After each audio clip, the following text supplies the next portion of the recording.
Chico Xavier foi um apóstolo do Cristo para o século XX e XXI. Trouxe para nós a revivescência da prática cristã no seu mais genuíno aspecto, relembrando a todos nós os primeiros tempos do cristianismo. E ele tinha essa capacidade de nos, vamos dizer assim, inocular com a fé renovada, com a visão nova da vida espiritual. A sua presença para todos nós foi uma presença de luz constante. De modo que eu me lembro de um periódico aqui de Minas Gerais que fez uma série de reportagens uma época e que chamou Chico Xavier, um homem chamado amor. Desde criança ele transmitia para mim uma espiritualidade muito elevada e eu guardava o desejo de conhecê-lo com muita alegria. Até que uma de minhas primas trouxe um livro autografado por ele, o livro Coragem, em 1976. Até que, então, eu passei a escrever para o Chico. Inicialmente eu não me identifiquei, nem pus remetente, mas expressava nessas cartas toda a gratidão que vinha na minha alma a respeito dos livros que eu estava lendo. Em 14 de outubro de 1981, em São Paulo, eu tive então a ocasião de abraçá-lo pessoalmente. E eu me lembro bem que foi uma reunião extremamente longa, começou às 8 da noite e foi até a manhã do dia seguinte. Quando as pessoas já tinham ido embora, restávamos poucos, minha tia então me chamou, vamos então abraçar o Chico. E eu fui todo satisfeito. E na hora que ela foi me apresentar a ele, ele se dirigiu a mim pelo nome. Virou, para minha surpresa, né? Ele virou-se para mim e falou assim, Geraldinho, que é como todos da minha família me chamam, né? Você tem me escrito cartas tão belas, tão bonitas, mas um fato curioso me chamou a atenção. Por que você não as assina? Porque eu as assinava simplesmente como um amigo. E ele continuou, por que você não coloca o remetente? Eu fiquei sem fala na ocasião, a emoção foi muito grande. E ele dava, nesse dia, ele estava dando uma rosa para cada um daqueles que vieram pedir um autógrafo do seu livro, que estava sendo lançado nesse dia. E ele pedia, tinha umas senhoras ajudando, dando as rosas para ele. Ele então pede licença a essas senhoras e fala com elas, olha, para o neto de Carmen, que é minha avó Carmen Machado, aqui de Pedro Leopoldo, eu não posso dar uma rosa só. E pegou o buquê inteiro e me deu. Eu só podia chorar de emoção. E ao despedir-me dele, abraçá-lo, beijá-lo, ele então me convidou, vá a Uberaba conversar comigo. Em Uberaba, o que pude notar é exatamente o apoio espiritual que vinha através de sua mediunidade para aquelas mães e pais desesperados. E aquilo me comovia muito. Fui testemunha de cenas extremamente comoventes. Muitas das vezes chorei junto com aqueles familiares que estavam ali recebendo notícias pela primeira vez dos seus entes queridos que haviam partido para a espiritualidade. E a riqueza de detalhes, a riqueza de informações muito pessoais em torno daquele familiar, os parentes que ele encontrou no plano espiritual, dando notícia dessa passagem para os familiares que ficaram, para os pais, irmãos, maridos, esposas, era de todo muito comovente. Isso nos impressionou bastante. Depois, naturalmente, com a frequência, com a continuidade das nossas vidas, passamos a frequentar a casa dele.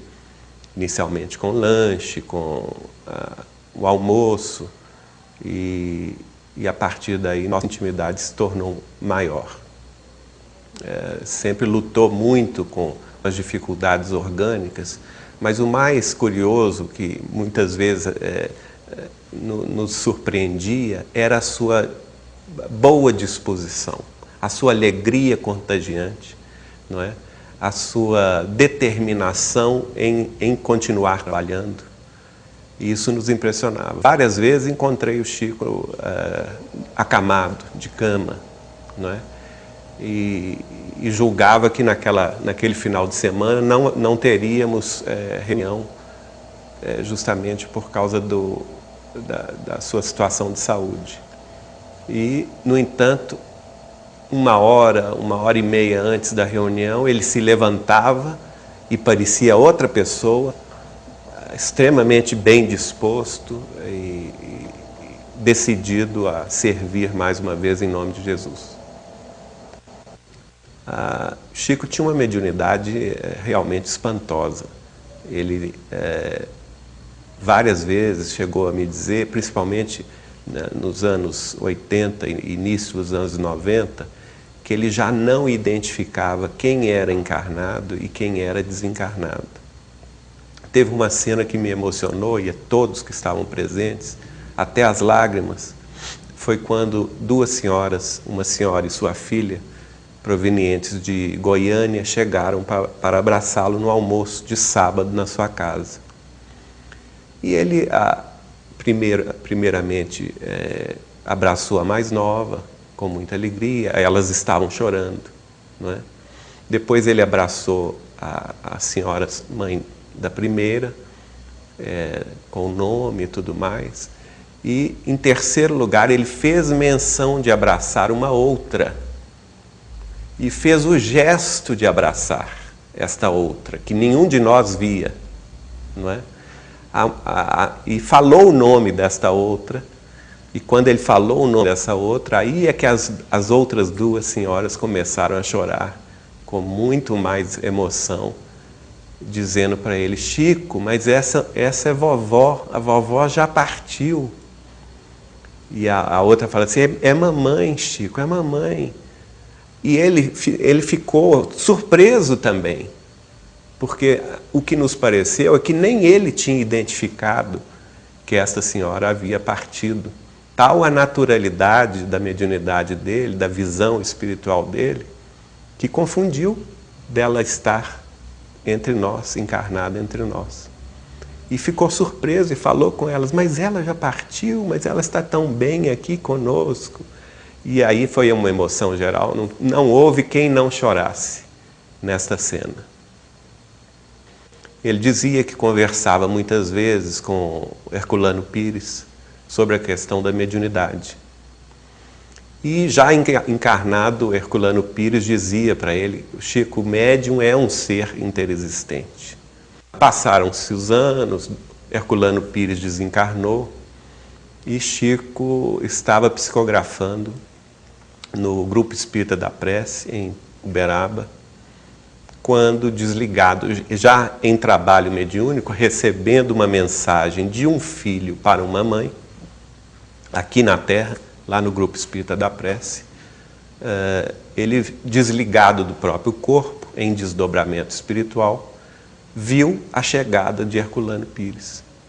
E Herculano Pires, então, o convida: Chico, nós precisamos de você na espiritualidade, para um serviço de apoio também a uma mãe que está saudosa do filho. Você vem comigo? Ele então se predispôs, com a autorização de Emmanuel, e seguiu com Herculano Pires para uma outra reunião, desta feita no plano espiritual, não é? Então, fizeram a reunião espiritual na presença de uma mãe já desencarnada, que estava saudosa do filho, porque ela havia desencarnado há pouco tempo e não havia se encontrado ainda com o filho querido, que havia partido muitos anos antes dela. Só que, pelas informações de Herculano Pires, o filho estava numa condição espiritual superior. E por mais que ele tentasse estar presente, estar próximo dessa mãe, ela não conseguia vê-lo. Então, através de Chico Xavier, em perispírito, né, no plano espiritual, este filho se comunicou com a mãe, também no plano espiritual, através da mediunidade de Chico Xavier. Terminada a sessão, com a consolação dessa mãe no plano espiritual, o Herculano Pires vira para ele e fala: Chico, você compreendeu agora porque eu dizia que o médium é um ser interexistente? E o Chico então deu aquela boa gargalhada, compreendendo o assunto.